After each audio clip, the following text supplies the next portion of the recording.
Assalamualaikum warahmatullahi wabarakatuh. Apa kabar sahabat Info LPSK? Ketemu lagi dalam program Jalan Panjang Keadilan. Bersama saya Farul Hakiki, Pranata Humas Lembaga Perlindungan Saksi Korban. Kali ini saya dan teman-teman para pencari muka ini sedang berada di salah satu kabupaten di Provinsi Jawa Barat. Bersama saya ada Ibu Nurhayati. Apa kabar, Bu? Alhamdulillah sehat. Ibu Nurhayati ini pejuang anti korupsi. Tapi di perjalanan ternyata tidak mudah untuk menjadi seseorang yang berani, orang yang anti terhadap korupsi. Nah, tapi biar teman-teman, sahabat-sahabat Info LPSK bisa mendapatkan informasi lebih lanjut, kita bisa ngobrol dengan Ibu Nurhayati. Kemarin kasusnya Ibu sempat viral bahkan sampai ke tingkat nasional lah, menjadi bahan perbincangan, bahkan menjadi diskusi teman-teman netizen kalau nggak salah ya di media sosial. Waktu itu kalau nggak salah adalah kasusnya dugaan penyalahgunaan keuangan desa ya Bu ya, anggap APBD desa bahasanya ya, APBD desa. Tahun berapa sampai tahun berapa. Mungkin Bu Nurhayati bisa menceritakan sedikit apa yang Ibu temukan pada saat itu dan apa yang melatar belakangi Ibu untuk melaporkan temuan itu kepada pihak-pihak yang terkait gitu. Sebelumnya saya ucapkan terima kasih kepada teman-teman LPSK karena dalam kasus kemarin juga sempat mendampingi perjalanan saya yang melatar belakangi saya untuk melaporkan semua tindakan kepala desa itu karena di hati saya itu apa ya, kayaknya nggak cocok gitu loh, berbenturan dengan hati kecil saya, kok seperti ini gitu kan. Kenapa kok yang harusnya dilaksanakan, yang harusnya direalisasikan, tapi kok tidak gitu kan. Nah, makanya saya tumbuhkan keberanian saya untuk awalnya saya melaporkan ke BPD, kan, baik lisan maupun tertulis. Saya bersurat kepada BPD untuk melaporkan kejanggalan-kejanggalan yang ada di pemerintah desa gitu. Ya awalnya BPD itu menegur kepala desa, tapi dengan jawaban yang apa ya, saya kalau di sini disebutnya kuwu ya Pak. Saya kuwunya, saya yang bertanggung jawab, mau dilaksanain atau enggak itu urusan saya gitu. Jawaban yang diterima gitu kan. Nah terus continue ngingetin lagi tapi dengan jawaban yang sama. Kadang dia bilangnya saya ini raja gitu. Sempat dia melontarkan perkataan seperti itu gitu. Jadi mau dilaksanain atau enggak itu urusan saya, urusannya. Oh berarti sebelum itu berproses hukum dari pihak BPD pun sudah ada teguran-teguran sebelumnya gitu ya Bu. Dengan yang dijawab dengan arogansi sebagai raja kecil gitu ya, raja kecil gitu. Sering ngingetin beliau itu untuk cepet loh, ini yang belum dilaksanain, cepet dilaksanain karena tahun itu udah mau berganti. Karena kalau contoh anggaran 18 atau 19 itu tidak bisa lewat ke 19, harus selesai di tahun berjalan gitu. Tapi ya nggak mempan gitu, tetap karena dia beranggapannya saya yang berkuasa gitu. Nah pada saat Ibu menemukan itu dan melaporkan ke BPD, kemudian itu berproses, sempat terlintas nggak Bu? Wah ini nanti saya resikonya apa? Karena kan yang Ibu ingatkan ini adalah raja, misalkan ya kuwu lah ya Pak, kuwu, terus sempat terlintas, resikonya nanti saya bakal begini gitu. Awalnya enggak ya Pak, awalnya enggak terlintas, cuman pas di 2020 itu saya sering apa ya, khususnya untuk Pakuwunya sendiri, saya sering kita kan ada grup Pemdes tuh. Saya dimaki di situ, saya disebut sebagai penghambat pencairan anggaran. Saya Jadi musuh bersama itu enggak? kalau jadi Pak Kuwu itu kan punya tim, iya kan. Jadi saya itu sama timnya itu apa ya? Kayak musuh lah gitu lah, kayak musuh, ibaratnya musuh dalam selimut gitu kan. Saya di anjing-anjing, saya di bangsat-bangsat di situ kan. Tapi ya saya terima gitu kan, bukan berarti terima ini keadaannya, tapi saya berusaha untuk mengumpulkan bukti atau data yang lebih akurat lagi untuk saya serahin ke BPD agar melanjutkan lagi ke pihak yang berwajib. Nah, pada saat pihak BPD melanjutkan proses temuan itu ke pihak berwajib, Ibu sempat dikabarin mendapatkan informasi itu awalnya? Iya. Bahwa ini sudah dilaporkan gitu? Sudah. Awalnya ya pada pertama kali saya dipanggil jadi saksi itu memang sebelumnya saya belum pernah berurusan dengan pihak berwajib ya Pak. Jadi pertama kali ngelangkahin kaki ke ruangan tipikor itu asa apa ya? Kayak nggak ada tulangnya, ya kan? Kayak nggak ada tulangnya. Cuman saya kuatkan diri, saya beraniin diri untuk semua itu. Sendiri awal apa ada teman yang mendampingi dari desa? Sendiri. Awalnya bilang Pak Kuwu, udah jangan takut gitu kan. Nanti ada yang nge-backup inilah itulah. Cuman ya alhamdulillah saya sendiri. Bahkan yang diomongin sama Pak Kuwu itu nggak ada sama sekali. Jadi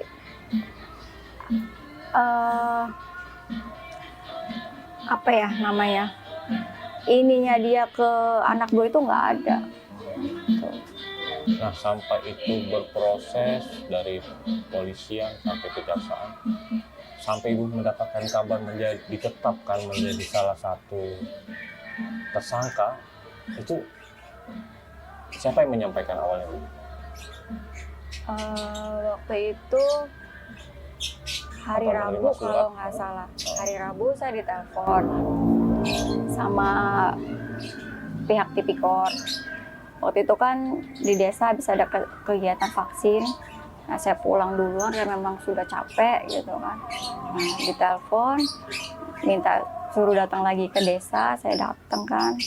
Nah, di situ saya nggak tahu tuh Pak, saya mau dapat surat. Waktu itu saya langsung dapat 2 sekaligus surat. Surat penetapan tersangka sama satunya saya lupa gitu kan. Di situ saya asa kayak disambar petir, asa saya apa ya, saya nahan nangis di situ.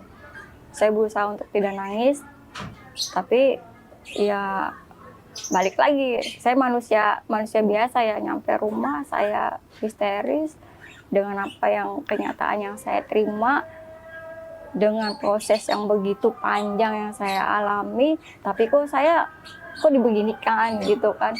Nah pas itu kan waktu itu yang ngasih itu kanit tipikornya sendiri 3 orang, cuma yang masuk ke ruangan itu 2.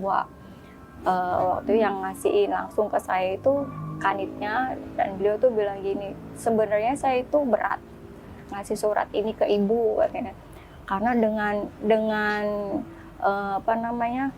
proses yang ibu alami, kami tuh tahu peranan ibu dalam mengungkap semua ini seperti apa gitu kan. Tapi mau bagaimana, karena ini atas permintaan dari Kajari, bilangnya gitu kan. Saya nanya kan, Pak, apa karena permintaan Kajari saya harus jadi tersangka, bilangnya gitu kan. Cuman ya itu balik lagi omongannya. Itu sendiri juga pada saat yang menerima surat itu, posisi sendiri juga datang? Saya sendiri, cuman waktu itu kan masih ada teman-teman perangkat, cuman kita masuk ke ruangannya saya, enggak, tipikor ke desa. Tipikor yang ke desa. Nganterin suratnya ke desa. Pas itu masuk ke ruangan, yang masuk ke ruangan tuh saya, kanit sama 1 anak buahnya gitu kan, teman-teman perangkat di luar gitu kan, nggak masuk ke ruangan gitu.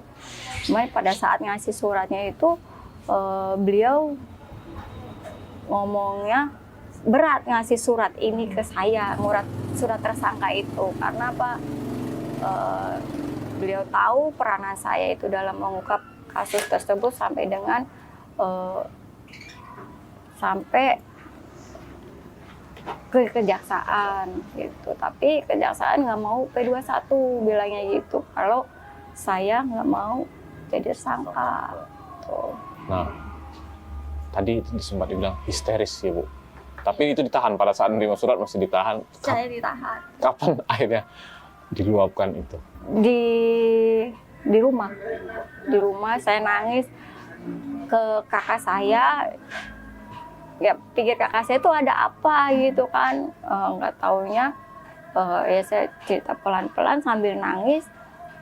Ya kakak saya juga ikut nangis gitu kan. Tuh. Sampai apa ya? Ya nggak nyangka sama sekali gitu kan. Tuh. Sempat merasa sendiri atau sempat nggak mau bekerja atau gimana? Ada perasaan-perasaan itu? Yang saya rasain dari bulan Februari tahun kemarin itu waktu proses kasus itu, saya merasa begini kami cari keadilan itu sampai sebegininya karena dari kejaksaan ke kepolisian, saya datang lagi ke kepolisian, balik lagi ke kejaksaan, jadi saya tuh diobang-ambing antara dua instansi tersebut kan. Pas itu sampai saya waktu itu hujan petir, ya kan. Sampai saya neduh itu pakai jas hujan gitu, karena saya cuma mau apa ya, mau mendapatkan jawaban dari unek-unek saya di mana gitu kan. Terus sempat saya juga bertanya sama pihak kepolisian, ada nggak sih sebenarnya pernyataan saya memberatkan saya, atau ada nggak sih pernyataan dari teman-teman perangkat desa yang lain yang menyudutkan saya gitu kan. Dan beliau juga bilang nggak ada gitu kan. Terus saya juga malah beliau bilangnya kalau mau kalau mau tahu ya tanya kejaksaan aja, karena mereka yang meminta saya untuk dijadikan tersangka gitu kan. Jadi saya bolak-balik di dua instansi tersebut sampai saya tuh begini ya orang itu untuk mencari keadilan gitu kan. Sampai saya juga sempat jatuh dari motor pulang dari kantor kejaksaan itu, walaupun hasilnya nihil, saya bolak-balik berapa kali itu nihil dari situ. Saya sempat jatuh dari motor, terus terutama anak-anak saya yang jadi korban itu kan, karena saya harus, waktu saya tuh habis gitu, habis untuk ketemu sama orang ini, saya ketemu sama orang ini, saya coba untuk ketemu, hasilnya tuh nggak ada, walaupun hasilnya nggak ada gitu kan. Nah pas waktu itu kan saya ketemu sama pengacara, ya kan, katanya kan kalau kasus yang ancamannya 5 tahun itu kan harus didampingi APH gitu kan. Nah teman saya itu, yuk coba ketemu pengacara, bilangnya gitu kan.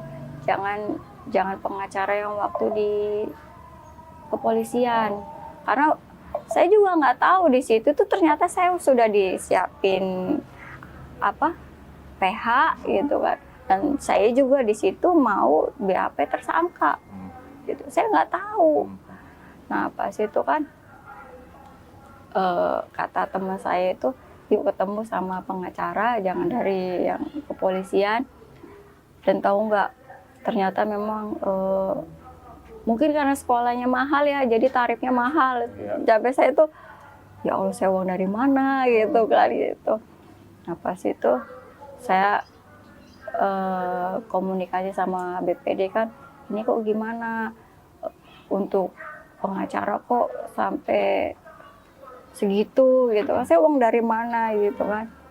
Nah pas itu nggak tahu, mungkin beliau punya teman atau gimana, nah, diketemukanlah saya dengan Pak Elyasa gitu kan. Beliau orang Karawang. Nah di situ PH juga. iya dia PH gitu kan, dan beliau yang pertama ngedampingin saya. Nah, terus jalannya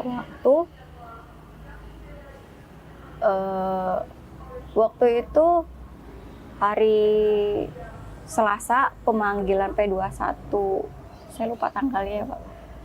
Hari Selasa pemanggilan pertama kali P21 saya, cuman saya nggak datang. Pak Eliasa yang datang gitu kan. Nah, di situ saya bikin video yang sekarangnya Menjadi viral gitu kan. diperbincangkan itu. Dan sebetulnya saya juga nggak siap dengan video itu Pak. Dan mungkin salah satu penyebab yang bikin saya down itu video itu. Kenapa? Karena saya nggak sanggup, saya nggak siap dengan hasil dari video itu. Walaupun video itu membantu saya, tapi saya nggak sanggup dengan nama baik keluarga saya, gitu kan. Karena video itu kan jadi, kalau video itu menyebar, otomatis kan orang-orang kan tahu, dan nama baik keluarga saya yang apa ya, kalau kasus korupsi itu kan jelek ya Pak. Jadi nama baik keluarga saya yang tercoreng gitu kan. Saya nggak sanggup itu. Jadi mungkin salah satu yang bikin saya down itu.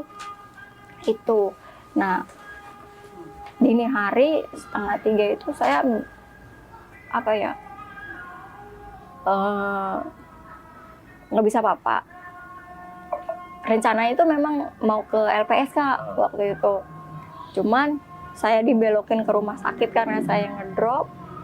Terus kakak saya sama BPD yang lanjut ke LPSK. Cuma karena katanya lagi lockdown, jadi balik lagi gitu kan.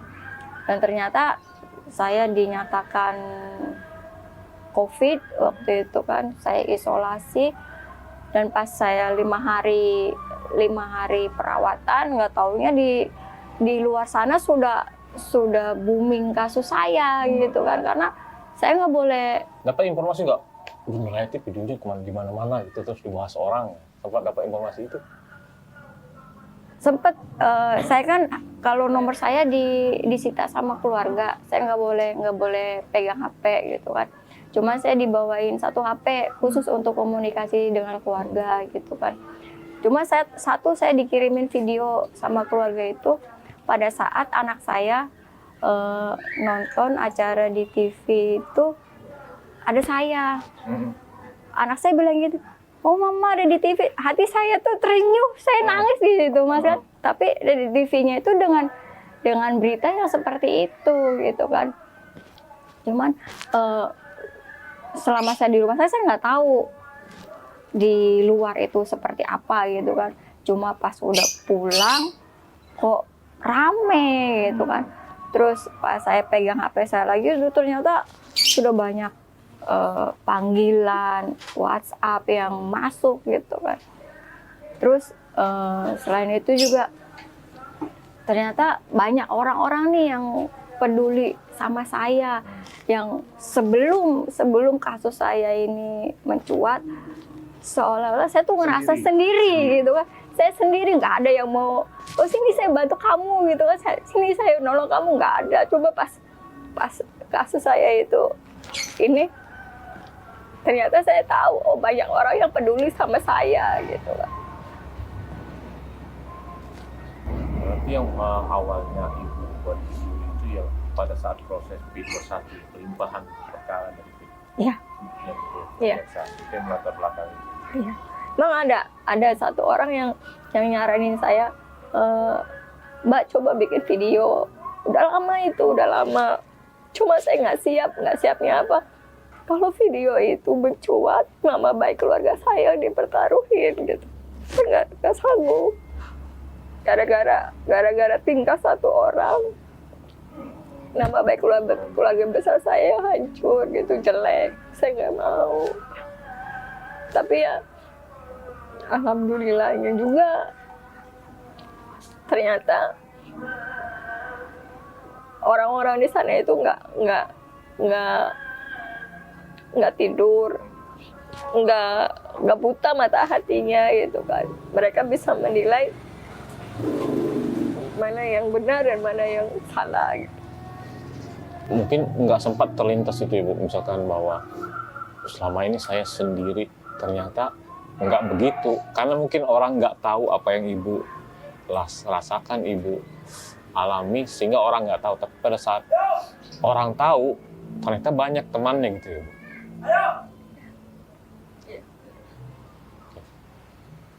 Dari pengalaman Bu Nurhayati, ini kita ambil pelajaran ya sahabat Info LPSK ya.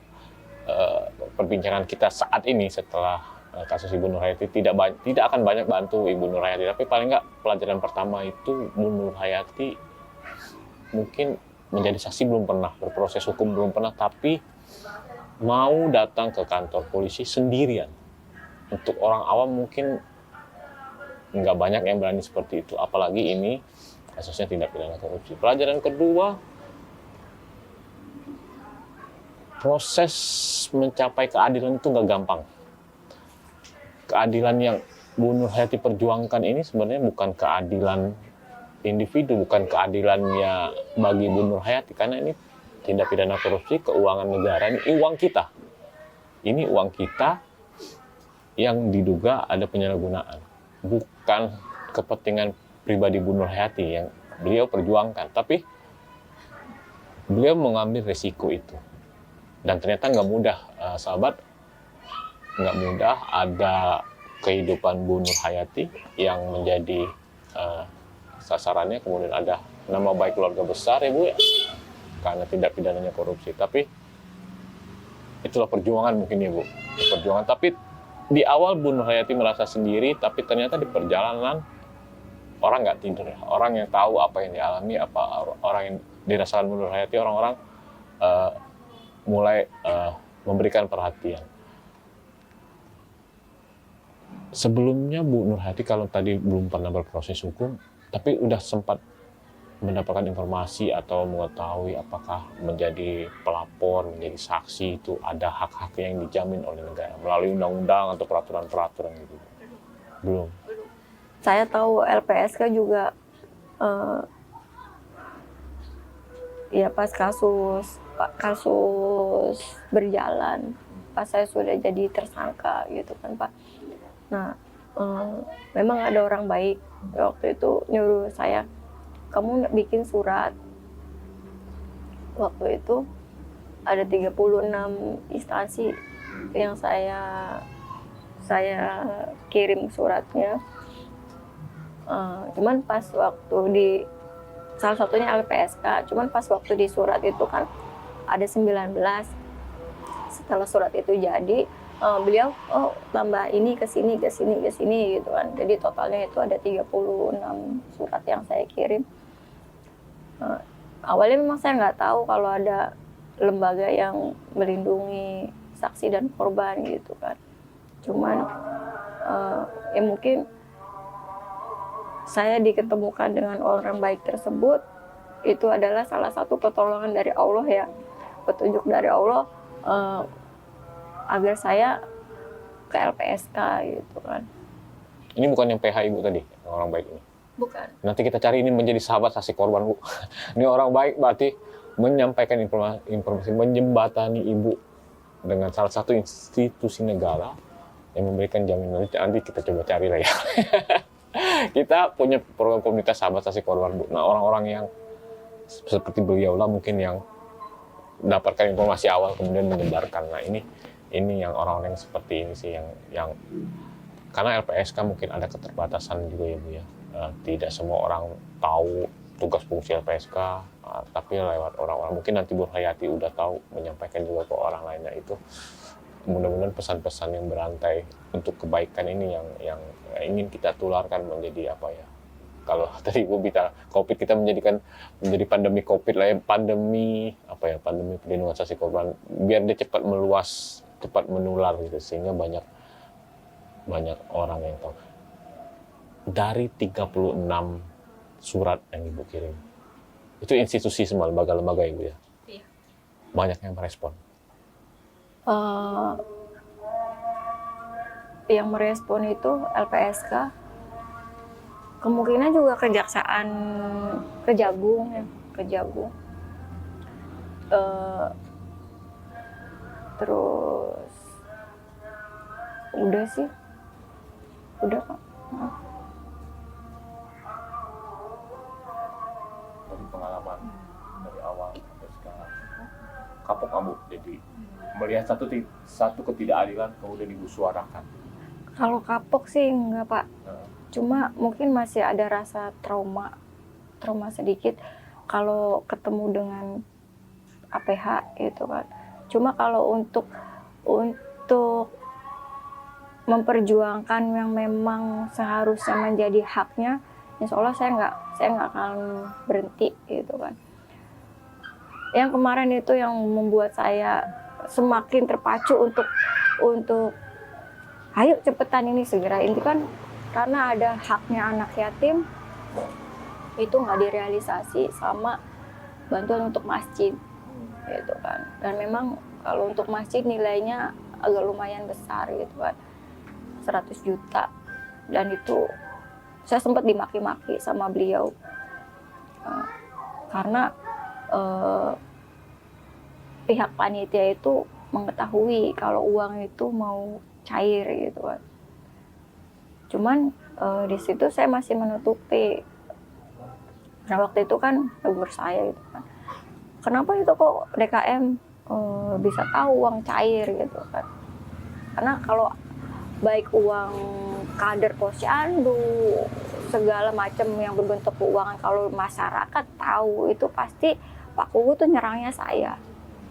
Pasti saya yang membocorkan gitu kan. Cuma saya yang ngedablek gitu kan. Saya ngedablek, saya pura-pura nggak tahu. Karena apa? Karena keuangan desa itu kan sudah terpampang jelas, terpampang besar di baliho. Itu kan baliho APBD, di situ semua ada rinciannya untuk pembangunan, untuk pemberdayaan, untuk COVID, itu semuanya itu ada di situ. Jadi kalau masyarakat tahu dan menanyakan itu wajar ya Pak ya. Dan mungkin kalau seandainya Pakunya itu tidak ada apa-apa, dia seharusnya tidak takut gitu kan. Dia harusnya welcome, masyarakat yang nanya harusnya, oh ini uangnya nanti cairnya antara bulan ini atau gini, kenapa belum cair? Oh karena dokumen belum selesai atau apa? Bukannya mencari 1000 alasan untuk menyerang anak buahnya, untuk menyalahkan anak buahnya gitu kan. Tapi yang dilakuin sama Pak Ku itu malah berbanding terbalik gitu. Jadi kalau ada masyarakat yang bertanya malah menyalahkan kami, menyalahkan kami gitu. Nah, kalau Bu Nur Hayati sendiri ada nggak pesan untuk sahabat-sahabat info LPSK ataupun masyarakat kalau mengetahui atau menemukan satu ketidakadilan, satu dugaan penyalahgunaan keuangan negara, apa yang bisa Ibu sampaikan ke teman-teman? Untuk teman-teman khususnya di lapisan terkecil desa ya Pak, kalau seandainya menemukan tindak boleh dikatakan penyalahgunaan atau korupsi gitu kan, kalau memang sudah mempunyai bukti atau data yang akurat, bisa langsung datang ke APH, atau kalau tidak bisa ke BPD atau BPD nanti yang melanjutkan ke pihak yang berwajib gitu ya. Itu sahabat info LPSK bahwa korupsi itu ada di mana-mana, tidak hanya di Jakarta, tidak hanya di pusat, bahkan sampai ke tingkat desa. Kenapa sampai ke tingkat desa? Karena keuangan negara itu sekarang mengalir sampai ke desa. Jadi potensi penyalahgunaan keuangan negara itu sampai ke desa. Siapa yang mengawasi? Ya, kita semua, masyarakat. Tapi apakah tidak ada risiko? Kalau pengalaman Bu Nur Hayati, memang ada risikonya untuk menjadi seorang yang anti korupsi, orang yang berani menyuarakan keadilan. Tapi negara tidak tinggal diam. Negara sebenarnya sudah mempunyai mekanisme sendiri untuk perlindungan warga negaranya yang berani bersuara untuk melawan ketidakadilan. Nah, tinggal bagaimana mekanisme perlindungan terhadap warga negara itu berjalan dan penegak hukum tetap pada koridor tugas dan fungsinya, sehingga masyarakat yang menyuarakan satu ketidakadilan atau tindak pidana korupsi misalkan tetap berani untuk bersuara, karena diam itu bukan emas ya Bu. Betul. Diam itu bukan emas, diam itu bukan pilihan. Kita semua harus bersuara demi Indonesia lebih baik, demi kehidupan yang lebih sejahtera dan negara yang lebih baik. Nah, saya izin permisi Bu, terima kasih sudah disambut.